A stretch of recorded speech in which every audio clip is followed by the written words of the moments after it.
हमारे बीच में ये जो है तिलक नगर विधानसभा 38 के प्रत्याशी रहे हैं अशोक कुमार गौतम जी, जो कि इन्होंने बहुत अच्छा रिजल्ट नहीं, लेकिन तब भी रिजल्ट का चौंकाने वाला, क्योंकि 400 प्लस वोट जो है इन्होंने शेरों के बीच में शेर की दहाड़ की तरह इन्होंने वहां पे प्रचार किया।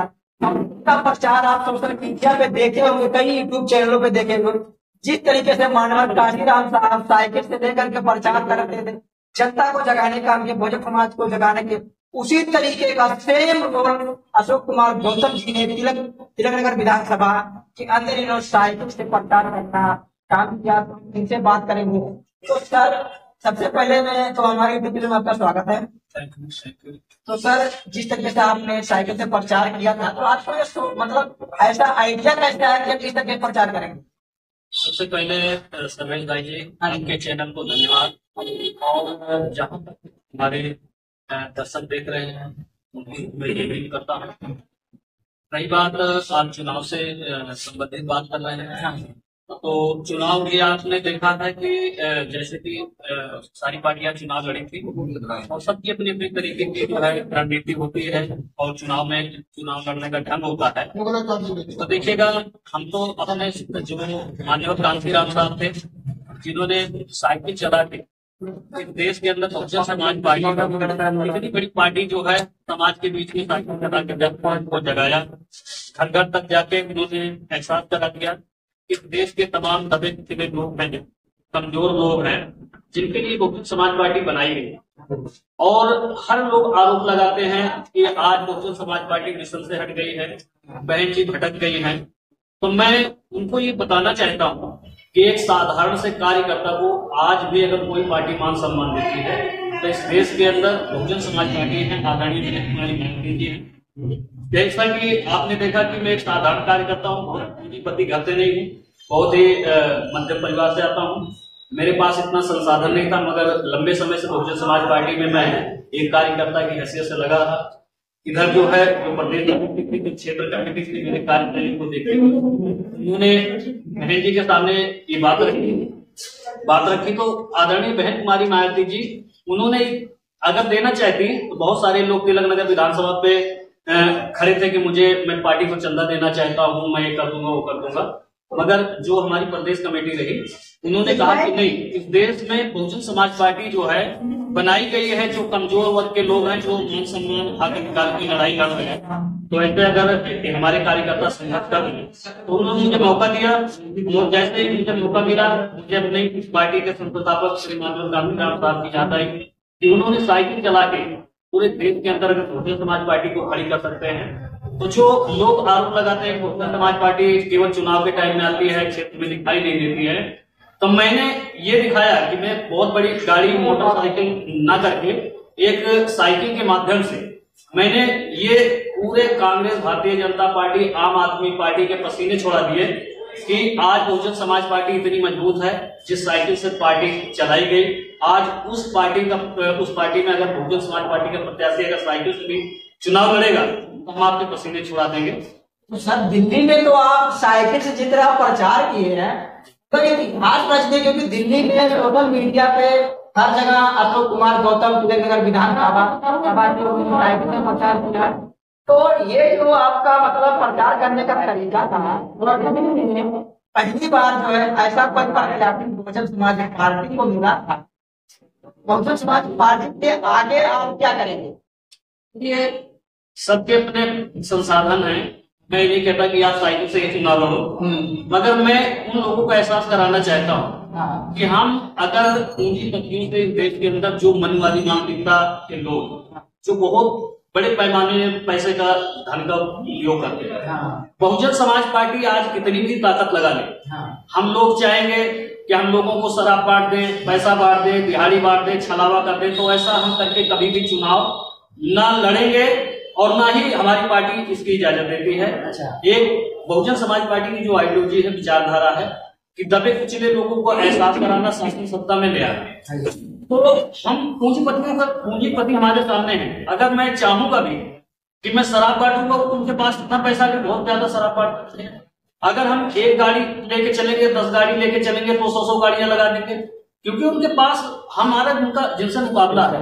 देश के धन्ना से पूंजीपति लोग हैं जो बहुत ही मजबूत है, धनबल आज हावी है, तो हम उसके पैसे से मुकाबला नहीं कर सकते हैं। मगर बहुजन समाज पार्टी की जो विचारधारा है, जो बहुजन समाज पार्टी इस देश के तमाम 85% आबादी, 85 क्या, अब तो बहन जी ने सब समाज की पार्टी बना के पूरे देश के किसी भी जाति के व्यक्ति हो, किसी भी धर्म के व्यक्ति हो, कमजोर व्यक्ति हैं, सबको जो है बहुजन समाज पार्टी आगे बढ़ाने का काम करती है। तो इसलिए हमारा मुकाबला सिर्फ देश के पूंजी है।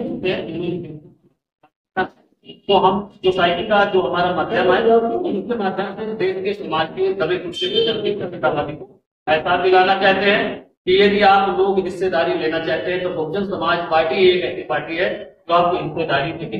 आपके चलते में एक और बात करना है। अभी हाल ही में 2-3 दिन हुआ, मतलब वीडियो वायरल हो रहा है कि राहुल गांधी कह रहे हैं उत्तर प्रदेश में बहुजन समाज पार्टी से गठबंधन करने के लिए, और जो है चंद्रशेखर रावण कह रहे हैं कि मैं बहन जी के पास कॉल किया हूँ, मेरी बात हुआ है, हमें टाइम मिला उनसे बात मतलब मिलने के लिए। तो ये कहाँ तक की सच्चाई है? जो आज कुछ कांग्रेस और भारतीय जनता पार्टी या जितनी भी मनवादी पार्टियां इस देश के अंदर बहुजन समाज पार्टी की जो राष्ट्रीय अध्यक्ष है बहन कुमारी मायावती जी को इस पर आरोप लगाते हैं कि हम लोग जानते हैं तो हमें पार्टी स्वीकार। अगर इतने ही ईमानदार हैं तो हम बहुजन समाज पार्टी के अंदर हम जो इस पार्टी का उद्देश्य है, जो सपना है दबे कुचलों को आगे बढ़ाने के लिए लड़ाई करना चाहते हैं, तो किस लालच में पड़े हो? उसी के लालच में हो, विधायकी की टिकट चाहिए, सांसदी की टिकट चाहिए, या तुम्हें कोई पद चाहिए। हम कहते हैं हमारी पार्टी के अंदर ऐसे तमाम आपको वर्कर मिल जाएंगे जिनके पास पद नहीं है, कोई लालच नहीं है, उस समाज के बीच में वो क्षेत्र में बिना पद के घूमते हैं। और रही बात बहन जी से मिलने की, तो बहन जी से मिलने की हम हमारा अपना मानना है कि बहन जी से मिलने की कोई जरूरत नहीं है। सिर्फ बहन जी ने जो लोगों को आदेश करती है, जो जिम्मेदारी देती है, इस समाज में जाकर लोगों को जगाओ, तो आप समाज में जाओ, जगाओ ना। बहन जी से मिलना चाहते हो आप, मगर आपको लालच है कि हम स्वार्थी किस्म के लोग, हमें टिकट मिल जाए, हमें क्या कहते हैं पार्टी बना लें, और पार्टी बना के तुम किसी चैनल के माध्यम से किसी उस पे जो पार्टी को बदनाम करने की कोशिश कर रहे हो। चाहे उदित राज जी हो, चाहे अभी देखिएगा हाल ही में ही सारा ये हाल काज में आपको देखने को मिला कि उदित राज जी अनाप शनाप अनर्गल बातें कर रहे हैं। और जैसे ही पार्टी जब आगे बढ़ती है, जब ऐसे बरसाती में ढक कूद पड़ते हैं। अब देखते ही देखते अभी समय नहीं लगा, उसमें जो है आके चंद्रशेखर जी एक जो है कई फर्जी चैनल के सामने बैठ के हम प्रदेश में फोन लगा रहे हैं, ऑफिस में लगा रहे हैं, बहन जी से मिलना। अरे तुम बहन जी से क्यों मिलना चाहते? यहाँ पीएसपी में पूरे प्रदेश के अंदर आपको विधानसभा अध्यक्ष मिल जाएंगे, जिला अध्यक्ष मिल जाएंगे, आप उनसे मिलिए, अपनी बात रखिए। और आपको अगर लालच नहीं है तो आप एक साधारण से कार्यकर्ता की पार्टी को खत्म करके आप किसी और अपने पार्टी में सेवा करेंगे, और कंटिन्यू आप लगे रहिए कि हमें कोई टिकट नहीं चाहिए, हमें कोई पार्टी की जरूरत नहीं, साधारण कार्यकर्ता बन के हम बहन इस मिशन को बढ़ाना चाहते हैं। बहन जी कितना देर रोक लेंगे आपको झंडे उठाने के लिए मना करेंगे, मगर तुम्हारा मुंह तो नहीं पता कर सकती। हजारों लोग जो है लगे हैं, जो क्षेत्र में जाते हैं, बहन की चर्चा करते हैं, बहन किसको मना कर रही है? मगर आप पार्टी का नाम लेके और किसी के बहकावे में आके, किसी के चढ़ावे में आके आप पार्टी का नाम ले रहे हो, इस मूवमेंट को रोकने का जो काम कर रहे हैं, ऐसे बहुत बहरूपिया बैठे। क्योंकि ऐसा तो नहीं कि 2027 का चुनाव आने वाला है, उसमें कहीं ऐसा तो नहीं जो 2024 के लोकसभा चुनाव में प्रचार किया गया कि हम संविधान को बचाने ले आए, बीजेपी संविधान खत्म करना चाहती है। उस तरीके से राहुल गांधी ने प्रचार किया, लोगों के अंदर वहम डाला, संविधान खत्म कर दें। कहीं ऐसा नहीं तुम्हारा गुमराह करने की बात हो रहा है? देखो, जब तब तक ये देश में तमाम जो चमचे किस्म के लोग हैं, जो दलाल किस्म के लोग हैं, जो दूसरी पार्टियों के महकाए में आके मिस्टर मूवमेंट को रोकने के लिए समाज को गुमराह करते हैं। नहीं तो हम तो बार बार कह रहे हैं, आप बहुजन समाज पार्टी जैसे ही देश के अंदर थोड़ी मजबूती से बढ़ती है, जब तो ये कांग्रेस के लोग और अन्य पार्टी के लोग, समाजवादी पार्टी के लोग, ये लोग जो है ऐसे सामने निकालते हैं, अनाथ अनाथ व्यवहार बात करते हैं, समाज को गुमराह करते हैं। मगर आज बहुजन समाज के लोगों को असली और नकली चेहरों को समझ में आने लगा। इस देश के तमाम जो जनता है वो समझने लगी है कि कौन नकली है कौन असली है। तो चाहे उदित राज जी हो चाहे चंद्रशेखर जी हो, मैं उनसे अपील करता हूँ कि ज्यादा देर तक आप समाज को धोखा नहीं दे पाएंगे। और जैसे जैसे समाज में जागरूकता आएगी वो आपसे सवाल करेंगे कि जब इस देश के अंदर मूवमेंट चल रहा था तो आप को पार्टी बनाने की क्या जरूरत पड़ी। और उसी तरह जैसे कभी बीजेपी में जाते हैं कभी कांग्रेस में जाते हैं, जब आपकी वहां पे आजादी ही नहीं है। तो अभी आम आदमी में राजेंद्र पाल गौतम साहब थे, उन्होंने 22 प्रतिज्ञाएं जो है जैसे कि उन्होंने पढ़ी थी तो केजरीवाल साहब ने पार्टी से बाहर निकाल दिया।